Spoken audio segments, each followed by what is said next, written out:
Team India में इस समय एक सबसे बड़ा कंसर्न बना हुआ है, वो कहीं ना कहीं हम कह सकते हैं कि एक ओपनिंग का कंसर्न बहुत बड़ा है। हर किसी को पता है कि ओपनिंग रोहित शर्मा करेंगे, लेकिन उनके साथ कौन करेगा, दावेदार कई सारे हैं। शुभमन गिल, यशस्वी जायसवाल, ऋतुराज गायकवाड़, ये सारे नाम तो आते ही हैं, लेकिन आजकल एक और नाम ओपनिंग के लिए यहाँ पे जोड़ा जा रहा है। काफ़ी लोग सजेस्ट कर रहे हैं कि विराट कोहली को ओपनिंग कर देनी चाहिए। सिर्फ ऐसे ही नहीं, बल्कि उन्होंने ओपनिंग कर रखी है, उनके आंकड़े काफ़ी अच्छे, और खासकर जब वो आईपीएल में ओपनिंग ही करते हैं, सबसे ज़्यादा रन उन्होंने आईपीएल में बना रखे हैं। सबसे ज़्यादा शतक लगाने वाले विराट कोहली है। ये सब कुछ जो मुकाम उन्होंने हासिल करी है आईपीएल में, वो एज अ ओपनिंग बल्लेबाज ही करी है। और अब काफ़ी लोग अपने सजेशंस तो दे रहे हैं कि विराट को अब T20 इंटरनेशनल में भी ओपनिंग करनी चाहिए, खासकर तब जब T20 वर्ल्ड कप 2024 आ रहा है, जो कि 1 जून से शुरू हो जाएगा। वहीं इसी बीच भारत के पूर्व क्रिकेटर आकाश चोपड़ा ने भी इसी चीज के ऊपर अपना बयान दिया है। बिल्कुल, आकाश चोपड़ा ने भी कहा है कि उन्हें ओपनिंग करनी चाहिए और विराट कोहली को ओपनिंग करने की जरूरत भी है, क्योंकि मानने जैसा कि हम देख रहे हैं कि भारत में ओपनिंग जोड़ी बहुत अच्छा विनिंग मैचेस दिलाई है। अगर हम बात करें ओपनिंग की, बेस्ट ओपनिंग की, तो हमारे दिमाग में आता है कि सचिन तेंदुलकर सहवाग की क्या बढ़िया जोड़ी थी। उसके बाद बीच में रोहित शर्मा और धवन भी बहुत अच्छा कर रहे थे, बहुत ओपनिंग अच्छी जोड़ी थी। लेकिन अब जो है बहुत बड़ा सवाल यही है, क्वेश्चन यही है कि ओपनिंग कौन करेगा। शुभमन गिल को मौका दिया, अच्छा नहीं कर पाए वो। अब यशस्वी की बात करें तो वो भी जो कॉम्बिनेशन है रोहित शर्मा के साथ, ना तो यशस्वी का बन रहा है, ना तो शुभमन गिल का बन रहा है। ऋतुराज गायकवाड़ का भी कुछ उतना अच्छा कॉम्बिनेशन नहीं बन रहा है जिस तरीके की कॉम्बिनेशन इंडिया की जरूरत है, इंडिया को जिस कॉम्बिनेशन की जरूरत है। तो सभी यही चाह रहे हैं कि विराट कोहली ओपनिंग करें। आकाश चोपड़ा ने भी यही कहा, उन्होंने अपना बयान दिया। एक बार उनके बयान पे भी नजर डालते हैं। अगर उन्हें 150 के स्ट्राइक रेट से दौड़ना है तो वह पावर प्ले में ऐसा करते हैं। न्यूयॉर्क या वेस्ट इंडीज में पिचें ऐसी होगी कि पहले 6 ओवर में रन बनने की ज्यादा संभावना होगी। ऐसे में आदर्श रूप से आप चाहते हैं कि रोहित शर्मा और विराट कोहली शुरू से एक ही साथ रहें। यदि आपको उस टेम्पलेट का फॉलो करना है तो इसे अभी शुरू कर दें। बिल्कुल, अब यहाँ पे इस बयान में देख सकते हैं कि किस तरह आकाश चोपड़ा का मानना है कि पावर प्ले में जो हमें हिटिंग की जरूरत है, वो कहीं ना कहीं विराट कोहली का स्ट्राइक रेट पावर प्ले में रहता है। ऐसे में विराट कोहली अगर ओपनिंग करते हैं, रोहित शर्मा के साथ अगर शुरुआत से शुरू करते हैं तो ज़्यादा बेहतर होगा। रोहित शर्मा, जो कि हम जानते हैं obviously fast hitting, first ball से उनका सीधा शॉट मारना शुरू हो जाता है कि पहले बॉल से उन्हें सिर्फ चौका छक्का मारना है। वो माइंडसेट अगर विराट का भी होगा रोहित के साथ मिलकर, तो ज़्यादा बेटर हमें स्टार्ट मिल सकती है।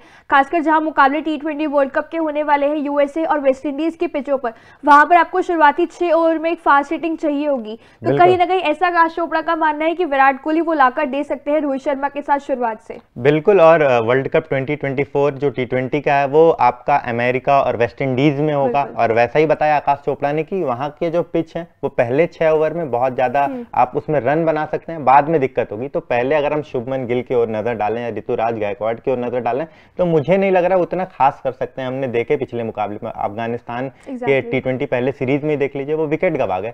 तो ये खासियत है। मानने अगर हम विराट कोहली की ओर देखें तो एक तरफ से तो बहुत एक्सपीरियंस के साथ, बहुत ज्यादा अच्छे परफॉर्मेंस के साथ रोहित शर्मा है, आक्रामक बल्लेबाजी करते हैं, और दूसरी छोर पर अगर विराट कोहली होंगे तो एक चीज तो क्लियर है, वो एक उनका माइंडसेट क्लियर रहता है कि विकेट नहीं उनको गंवाना है। इतने पेशेंस के साथ वो खेलते हैं, और रन भी ऐसा नहीं है कि पेशेंस के साथ उनके बल्ले से रन कम आता है, रन भी आता है और उनको आउट करना बहुत ज्यादा मुश्किल होता है। तो अगर ऐसा कॉम्बिनेशन रहे, एक छोर से रोहित शर्मा आक्रामक बल्लेबाजी करें, रन बनाए, और दूसरे छोर से अपना विकेट बचा के और शानदार तरीके का कॉन्ट्रीब्यूशन दे, तो ऐसे कॉम्बिनेशन की जरूरत है और एक्सपेरिमेंट करना चाहिए। बिल्कुल, देखिए विराट एंकर रोल जरूर खेलते हैं, लेकिन जब जरूरत होती है टीम को तब वो फास्ट हिटिंग भी करते हैं। और आकाश चोपड़ा ने अगर उन्हें ओपनिंग खिलवाने की बात करी तो वो ऐसे नहीं करी है। जैसे ऑब्वियसली बात करी शुरुआत में कि वो आईपीएल में भी ओपनिंग करते हैं और हमने देखा है। चलिए हम वहाँ पे आईपीएल के फॉर्मेट को हटा दीजिए और T20 इंटरनेशनल की भी बात करें तो विराट ने वहाँ पर भी ओपनिंग कर रखी है और उनके आंकड़े भी काफी शानदार है। हम नहीं भूल सकते कि T20 इंटरनेशनल विराट की इकलौती सेंचुरी है जो कि बतौर ओपनर ही आई थी एशिया कप में अफगानिस्तान के खिलाफ। अगर विराट कोहली की ओपनिंग की भी बात करें तो नंबर 2 पोजीशन पर विराट कोहली ने आज तक कुल 4 मैचेस खेल रखे हैं, जिसमें 281 रन उन्होंने बनाए हैं, 122 नॉट आउट उनका हाईएस्ट हाईएस्ट है, एवरेज उनका 140 का है। स्ट्राइक रेट की जब बात आती है कि विराट का स्ट्राइक रेट लो है, तो विराट का ओपनिंग में स्ट्राइक रेट 173 का है। आई गेस आप नहीं बोल सकते इस स्ट्राइक रेट को कि ये स्ट्राइक रेट कम है, वरना फिर आपको और क्या चाहिए पता नहीं। बिल्कुल। एक विराट की 4 मैचों में 1 सेंचुरी है और 2 half centuries. I don't know कि इससे ज्यादा आपको और क्या चाहिए। तो विराट के आंकड़े बहुत शानदार है। बिल्कुल, जैसा आपने बताया, मान्य है कि 4 मैचेस उन्होंने एज अ ओपनर खेले हैं और टोटल स्कोर उनका 281 है। मतलब स्कोर से ही पता चल रहा है कि हर एक मैच में उनका बल्ला चला एज एन ओपनर, क्योंकि 281 का स्कोर है सिर्फ और सिर्फ 4 मैचेस में। तो उनका जो रिकॉर्ड्स है, उनका जो परफॉर्मेंस है एज एन ओपनर, जितना मौका मिला इंटरनेशनल मुकाबले में, आईपीएल में तो आरसीबी की ओर से करते ही रहते हैं, लेकिन अगर हम आप लोगों का ये सवाल होगा कि जो आईपीएल है अलग फॉर्मेट है, T20I अलग फॉर्मेट है, तो T20I का भी हम फॉर्मेट का एग्जांपल देख सकते हैं, रिकॉर्ड देख सकते हैं। बहुत अच्छा उनका परफॉर्मेंस रहा है। एग्जैक्टली देखिए, विराट के हमने आपको आंकड़े बताए, आईपीएल में भी काफी शानदार और T20 इंटरनेशनल के भी। बाकी इस बारे में आपका क्या मानना है? आकाश चोपड़ा की स्टेटमेंट से आप लोग कितना सहमति दिखाते हैं? आपको क्या लगता है कि क्या T20 वर्ल्ड कप 2024 में विराट कोहली को रोहित शर्मा के साथ ओपनिंग करनी चाहिए या फिर नहीं? हमें कमेंट सेक्शन में जरूर बताइए और जाते जाते तूफान स्पोर्ट्स को लाइक, शेयर एंड सब्सक्राइब करना बिल्कुल भी ना भूलिए।